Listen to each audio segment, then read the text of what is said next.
What's up, everybody? It's that time again. Time for the edition of The Mail. That's right, it's time for the edition of The Mail. The Mail. And this edition of The Mail is brought to you by smfcpthowdy, the Cap, all the way from London, Ontario. And I did not pre-open this even slightly, so I went to... This package actually came in yesterday, but I got home way too late to open it up on camera. So it sat here all day long while I worked, and I was like, oh man, I can't wait to go home and open up that package. But then I had to go to the gym after that, so I just got home from the gym. Of course, I rushed home for two reasons. One, it's the first game of the Flyers playing tonight, playing the Lightning. And also because this package was sitting here and I was ready to open it up. So, this is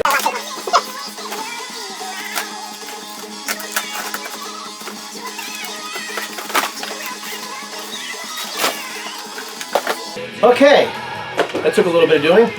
Got it open, but guess what? There's a box in the box. So we're going to do it again. But you know, it's the way to package a record anyhow.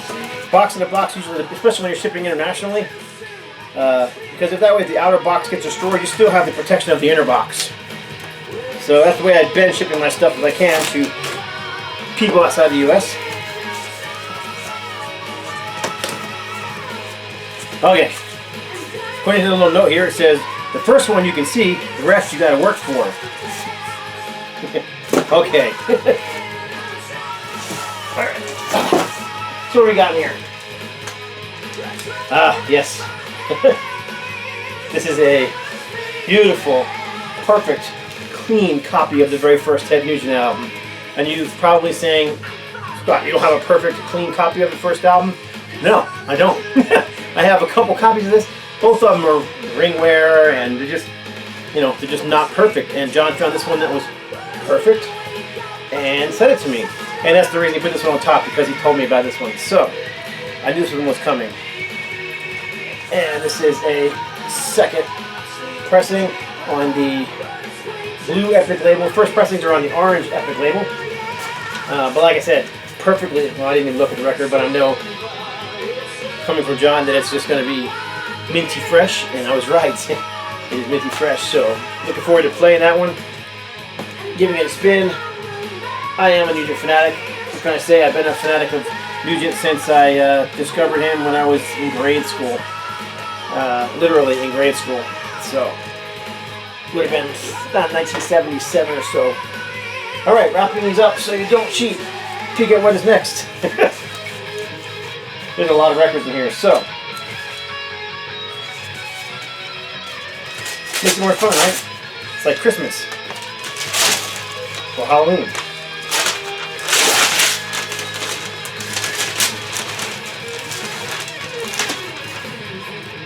Oh, this is awesome. Night in the Ruts, Aerosmith. This is a perfect Japanese copy with the obi on the side. That's beautiful. And Night in the Ruts is one of my favorite albums by Aerosmith. I know it's, I'd say Rocks is probably my number one. Night in the Ruts is going to come into a close second or third with Draw the Line. First of all, it's a heavy record. It's an underrated record. It's not overplayed, and it's got some classic material on it. I mean, of course, it's got the ballad "Walking in the Sand," but it also has stuff like, excuse me, it also has stuff like. I'm trying to think of. Yeah, I just got home from the gym. I'm tired. Give me a break. I'm trying to think of what songs I was trying. Oh, No Surprise and Chiquita. Those two songs are just fantastic. And of course, No Surprise is a song about the band themselves.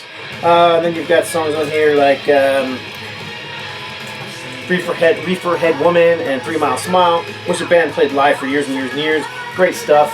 And of course, with any Japanese, you get the insert with the Japanese and English lyrics, little extra photographs there. Let me just pull it out and see if there's anything else inside of here. Looks like the picture sleeve is in here too. Just like in the US pressing. There's the lyric sleeve. Man, is that clean. The insert. And of course, Joe Perry, his picture on here. But Joe didn't play on all the songs. He played on some of the songs. Jimmy Crespo played on some of the songs as well. He's not pictured. Jimmy Crespo did the tour for that album. So there you go. That's awesome. That should be enough. That should be done. That should be over. But it's not, because this is the cap, and he doesn't know when to stop. So what do we have next? I don't know. I had no idea that was coming. None. So this one says Happy Halloween. Okay, right on. This is Fastway. This is Trick or Treat soundtrack to a movie from the 80s called Trick or Treat, which featured Gene Simmons, some Kiss, and several other people. I'm trying to remember who else was on here. That was doesn't matter. Movie I don't think was quite as good as the soundtrack was.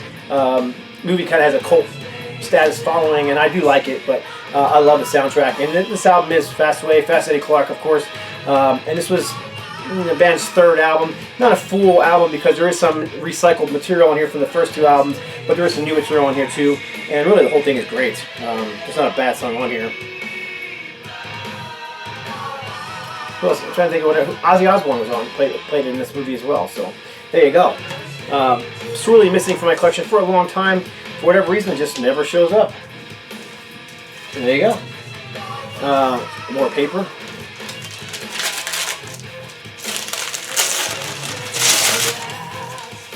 I didn't see yet, but what I did see was some Japanese writing. Dude, I don't know what it is. Dude, you're just way spoiling me, man. Oh, oh yes. Awesome. This is Aerosmith, Toys in the Attic, and this is another Japanese pressing. Oh my gosh, man. This is just over the top awesome. And I did tell John and a couple other friends to keep one out for a copy of Toys in the Attic, because my original US pressing, though the album is very clean, there it is here.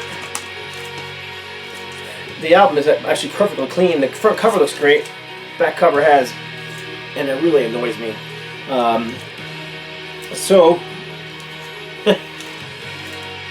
now I've got the beautiful Japanese copy, and with the OB strip, and as well, these Japanese pressings are beautiful. There is the inner sleeve. Of course, the original pressing didn't have an inner sleeve that I remember. And then a Rock Best 100.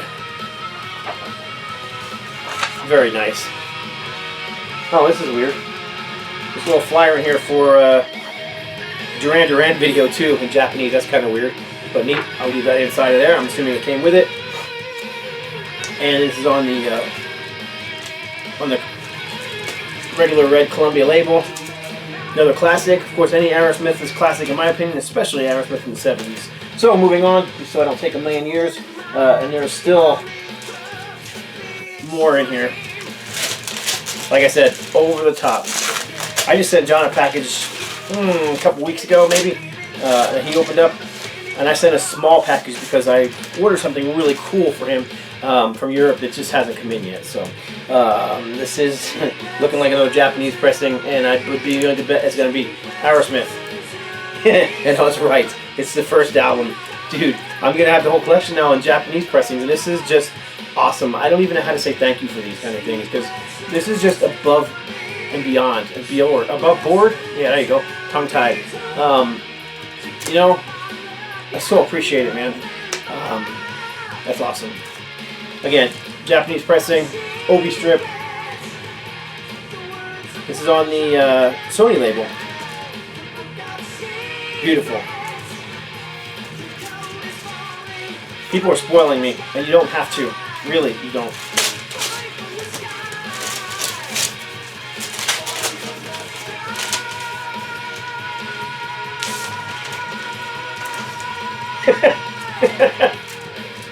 Rockin' a Hard Place. Another underrated gem from Aerosmith. Another heavy record. 1980. Was it 83 this album came out? Or is it 82? Not a whole lot of light in here tonight. 82. And this did feature Jimmy Crespo and Rick Dufay. Was the guitar tag team on this album. It's really an underrated gem. Lightning Strikes was the semi-hit on this album, but there was also, here's the, that's the sleeve, cover, back cover. Of course, there's Jimmy Crespo, who I always thought was a great guitar player. My first time seeing Aerosmith, Jimmy Crespo was playing guitar, and it was on this particular tour. Saw him with Pat Travers at the Spectrum in Philadelphia. But alright, anyway, besides Lightning Strikes, you got Jailbeat. Great song. Oblivion Ragmuffin. Great song. Rockin' a Hard Place. Cheshire Cat. Great song. Jig Is Up. Push Comes to Shove. There's really not a bad song on here. You also have the poem that, which is actually right here, that Steven Tyler wrote for this thing. Prelude to Joni. That's a poem right there. And then of course you've got the Joan, what's her name? Not Joan Rivers. Gosh, I forget who originally did the song "Cry Me a River." I'll put it in the liner notes. I'll put it down here because I can't remember.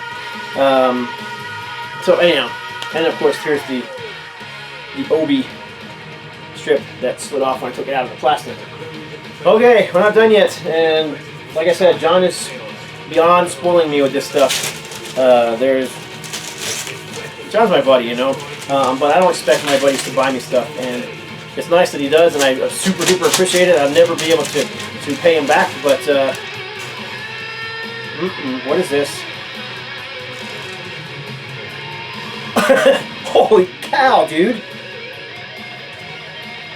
Wow! Super rare Aerosmith record, Japanese pressing. I don't have this. I don't have it. This is the super rare Japanese only pressing of the very first Aerosmith record. I'm just in awe, in shock. This is on the CBS label as well.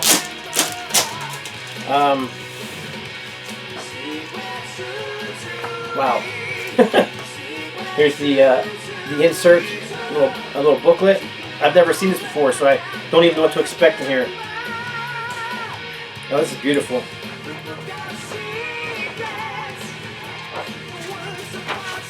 I'm just in shock. Alright, so this is actually, I said it was the first album. I meant it's a compilation. I knew it wasn't the first album. It's a compilation. This is, has Write Me a Letter, Dream On, Make It, Woman of the World, Spaced, SOS Too Bad, Walk This Way, Sweet Emotion, No More, No More, Rats in the Cellar, Bright Light Fight, and Train Kept Rolling. This is just unreal. I'm so happy to have this in my collection. I did an Aerosmith collection video not too long ago of my vinyl, and this wasn't even close to being in there, so wow. This is actually, I know what this is because this was, I took a photo when I was out in visiting John in London, and I had a photo made into an 8x10 and sent it back to him, and had Brian Balmer from Helix sign it for me. So this will be gracing the walls of my music room. Very cool. Brian was a very nice guy. I went to his birthday party out there, and I met most of the guys from Helix, and they were all really nice guys. Nothing bad to say about any of them. Just very cool guys, very down to earth. But they're literally there. They may not be well known in the U.S., but they're rock stars there. You know? Everybody knows who Helix is. So, all right, one more. This is the last one. I kind of caught the corner of it. All right, well, it only makes sense. This is Draw the Line, the reunion record for Joe Perry and Brad Whitford with Aerosmith. Produced by Jack Douglas. I was in college when this came out. I hitchhiked to school, hitchhiked to the mall to buy a copy when it came out because I didn't have a car and I was in college. And it's a very raw, very basic heavy rock and roll album, hard rock and roll album. Has the redo of Joe Perry projects, Let the Music Do the Talking. It's just a fantastic record. It's very, very, like I said, very simplistic in the sound and the production. Totally different than what you're going to get as the 80s wear on, and we get, you know, Permanent Vacation and Pump and those albums with the bigger productions and the more pop-oriented sound. And I'm curious to see, I've never owned the Japanese pressing, so I'm curious to see if it's, how many songs are on it. Because there was one song that was not released on the vinyl that was released on the as a single and on the CD.